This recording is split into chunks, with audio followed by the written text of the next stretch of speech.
अब आ जाइए यहाँ के भ्रष्टतम नेता सर्वदलीय अशोक चौधरी।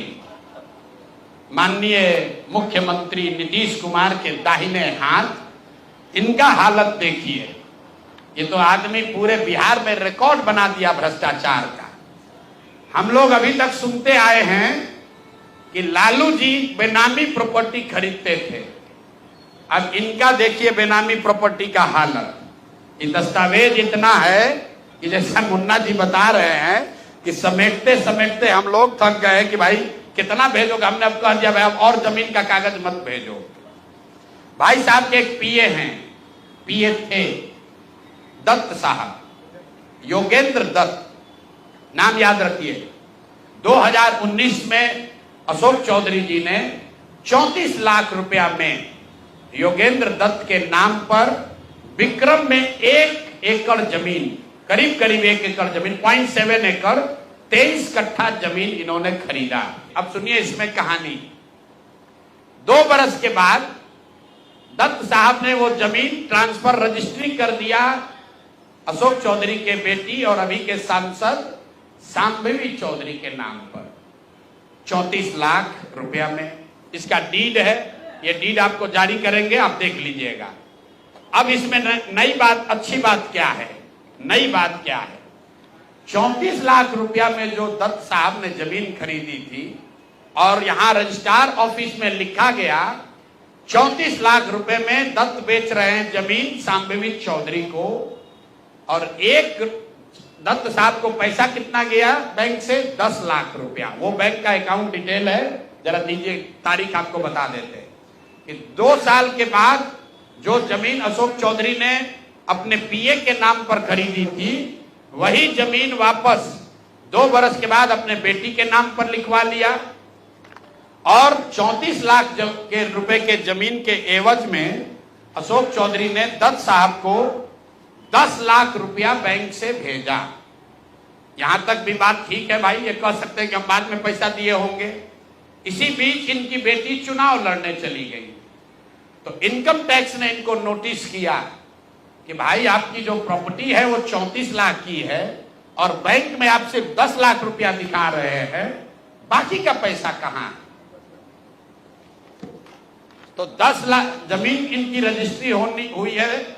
उसके 1 दिन बाद, तारीख नोट कर लीजिए, 20 फरवरी 2021 को 10 लाख रुपया इन्होंने अपने पीए के अकाउंट में डाला है। अकाउंट यहां पर डिटेल आपको दे देंगे। और 34 लाख रुपए का जमीन वापस इनसे ले लिया। जब इनकम टैक्स ने नोटिस रेज किया कि जमीन है 34 लाख का और अकाउंट में सिर्फ 10 लाख रुपया ही दिख रहा है, तो 4 बरस के बाद 27 अप्रैल 2025 को जमीन लिखवाया है 2021 में। इनका क्रेडिबिलिटी देखिए।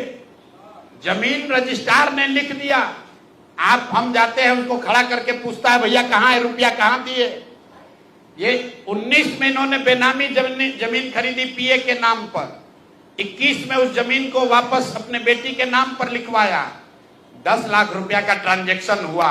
जब इनकम टैक्स ने नोटिस रेज किया तो भाई साहब ने जान बचाने के लिए 27 अप्रैल 2025 को, मतलब बेटी के एमपी बनने के बाद 25 लाख रुपया दत्त को, मिस्टर दत्त को फिर इन्होंने बैंक से ट्रांसफर किया।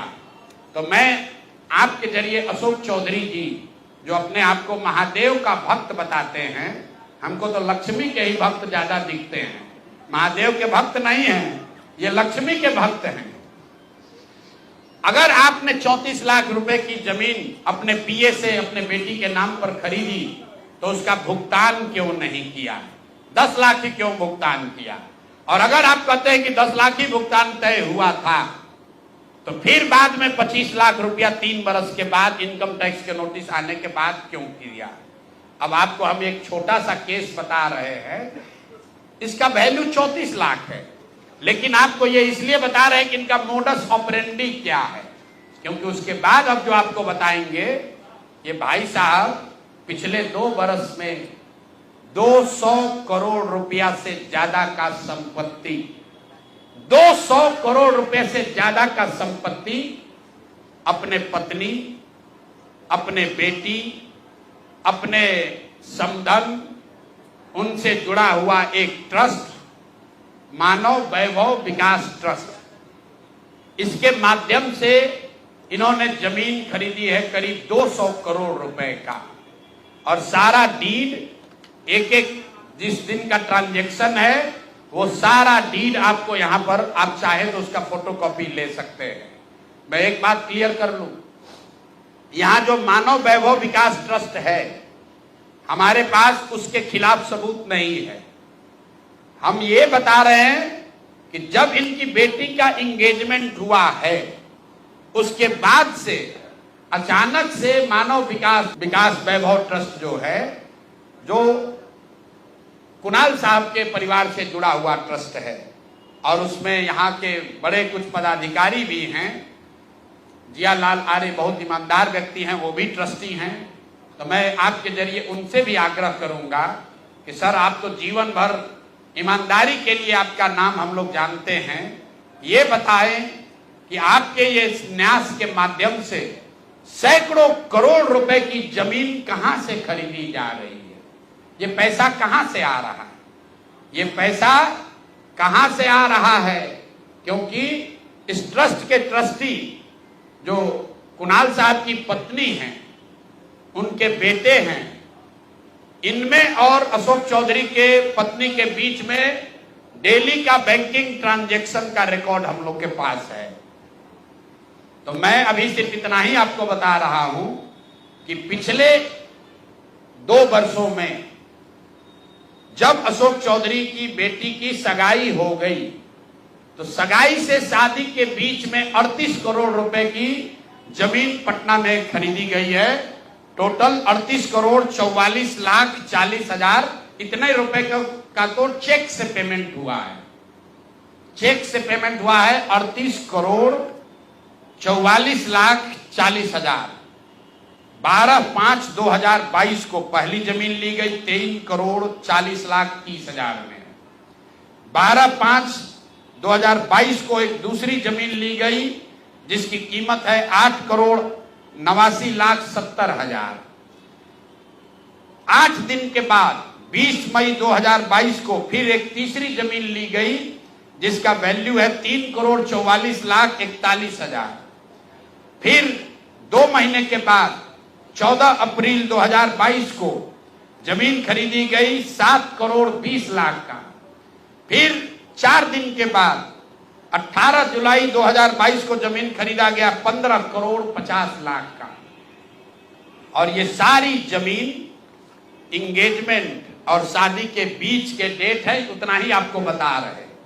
और ये सारी जमीन का मालिकाना हक अशोक चौधरी के पत्नी या सायन कुणाल, उनकी माताजी अनीता कुणाल या उनसे जुड़ा हुआ जो ट्रस्ट है उसके नाम पर है। तो भाई, जिस ट्रस्ट में 1 करोड़ की जमीन भी नहीं खरीदी जा रही थी, जैसे ही इनका बेटी से एंगेजमेंट हुआ उस ट्रस्ट से सैकड़ों करोड़ रुपए की जमीन खरीदी जा रही है।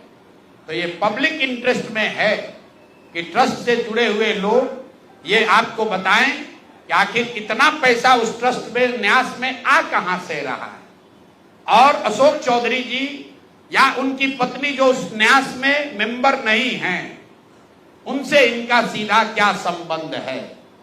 हम लोग के पास जो पेपर है उसके मुताबिक करीब करीब 200 करोड़ रुपए की जमीन खरीदी गई है इनके द्वारा, अशोक चौधरी और इनके परिवार के द्वारा। और ट्रस्ट में जियालाल आर्या के साथ साथ एक महिला भी हैं जिसको लोग बता रहे हैं कि अभी के मुख्य सचिव प्रत्यय अमृत की माता जी हैं। तो अभी के मुख्य सचिव की माता जी शायद उस ट्रस्ट में है, मैं उसको कंफर्म नहीं कर रहा हूं, लेकिन मुझे ये जानकारी अभी आते आते किसी ने दिया है। तो इस ट्रस्ट के बारे में पता कर लीजिए। अशोक चौधरी को ये बताना चाहिए कि इस ट्रस्ट से उनका क्या लेना देना है, और अगर कुछ लेना देना नहीं है तो इस ट्रस्ट की ट्रेजरर जो अनीता जी हैं, कुणाल साहब की पत्नी, उनके अकाउंट से इनके पत्नी के अकाउंट में इतना पैसा कैसे आ रहा है। ये बात अशोक चौधरी जी को बताना चाहिए।